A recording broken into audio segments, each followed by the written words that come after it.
ಅಹೋಬಿಲಂ ಆಂಧ್ರ ಪ್ರದೇಶದ ನಲ್ಲಮಲ್ಲ ಕಾಡಿನ ಮಧ್ಯೆ ಭೂಮಿಯನ್ನು ಚೀರಿಕೊಂಡು ನಿಂತಿರುವ ಒಂದು ಅಚಲ ದೈವಶಕ್ತಿ ಇದೇ ಉಗ್ರಸ್ತಂಭ.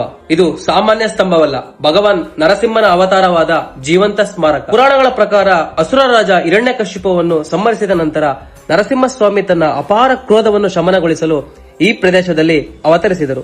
ಆ ಕ್ಷಣದಲ್ಲಿ ಈ ಭೂಮಿಯನ್ನು ಚೀರಿಕೊಂಡು ಹೊರಹೊಮ್ಮಿದ ದೈವಶಕ್ತಿಯೇ ಈ ಉಗ್ರಸ್ತಂಭ ಎಂದು ನಂಬಲಾಗಿದೆ. ಬೆಂಗಳೂರಿಂದ ಸುಮಾರು 350 ಕಿಲೋಮೀಟರ್ ದೂರ ಇರೋ ಅಹೋಬಿಲಂ ಕ್ಷೇತ್ರವು ನಲ್ಲಮಲ್ಲ ಅರಣ್ಯದ ದಟ್ಟ ಕಾಡುಗಳು, ಕಲ್ಲು ಬಂಡೆಗಳು, ಬೆಟ್ಟದ ಹಾದಿಗಳು ಮತ್ತು ಶಾಂತ ವಾತಾವರಣದ ನಡುವೆ ಇರುವ ಅಹೋಬಿಲಂ ಟ್ರೆಕ್ ಯಾತ್ರೆ ಒಂದು ಅದ್ಭುತ ಅನುಭವವನ್ನು ನೀಡುತ್ತದೆ. ಇದು ಕೇವಲ ಪ್ರವಾಸವಲ್ಲ, ಭಕ್ತಿ, ಸಹನಶೀಲತೆ ಮತ್ತು ಸಾಹಸದ ಪರೀಕ್ಷೆಯೂ ಹೌದು. ಈ ಸ್ತಂಭದ ಮೇಲ್ಭಾಗವನ್ನು ಏರಿ ನರಸಿಂಹನ ಪಾದ ಸ್ಪರ್ಶಿಸಲು ಗಟ್ಟಿ ಗುಂಡಿಗೆ ಬೇಕು. ಇಲ್ಲಿಗೆ ಬರುವ ಭಕ್ತರಲ್ಲಿ 100ಕ್ಕೆ ಬರೀ 5% ಜನ ಮಾತ್ರ ಉಗ್ರಸ್ತಂಭವನ್ನು ಏರುವ ಸಾಹಸ ಮಾಡುತ್ತಾರೆ. ಅತ್ಯಂತ ಕಠಿಣವಾದ 80 ಡಿಗ್ರಿ ನೇರ ದುರ್ಗಮ ಹಾದಿಯಲ್ಲಿ ಸಾಗಿದರೆ ಉಗ್ರಸ್ತಂಭದ ತುತ್ತ ತುದಿ ಮುಟ್ಟಿ ಸ್ವಾಮಿಯ ಪಾದಸ್ಪರ್ಶ ಮಾಡಬಹುದು. ಅಹೋಬಿಲಂ ಕ್ಷೇತ್ರವು ಕೇವಲ ಉಗ್ರಸ್ತಂಭಕ್ಕಷ್ಟೇ ಸೀಮಿತವಲ್ಲ.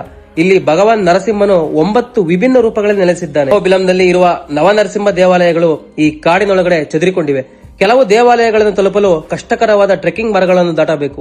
ಕಿರಿದಾದ ದಾರಿಗಳು, ಕಲ್ಲಿನ ಮೆಟ್ಟಿಲುಗಳು, ಸಣ್ಣ ಜಲಪಾತಗಳು ಮತ್ತು ನೈಸರ್ಗಿಕ ಸೌಂದರ್ಯ ಟ್ರೆಕ್ ಅನ್ನು ಇನ್ನಷ್ಟು ಸ್ಮರಣೀಯವಾಗಿಸುತ್ತದೆ. ಕೊನೆಯದಾಗಿ ನನ್ನ ಒಂದು ಕಿವಿ ಮಾತು, ದೇಹದಲ್ಲಿ ಶಕ್ತಿ ಇರುವಾಗಲೇ ಈ ಕ್ಷೇತ್ರಕ್ಕೆ ಭೇಟಿ ನೀಡಿ ನರಸಿಂಹನ ಪಾದಸ್ಪರ್ಶ ಮಾಡಿ. ಧನ್ಯವಾದಗಳು.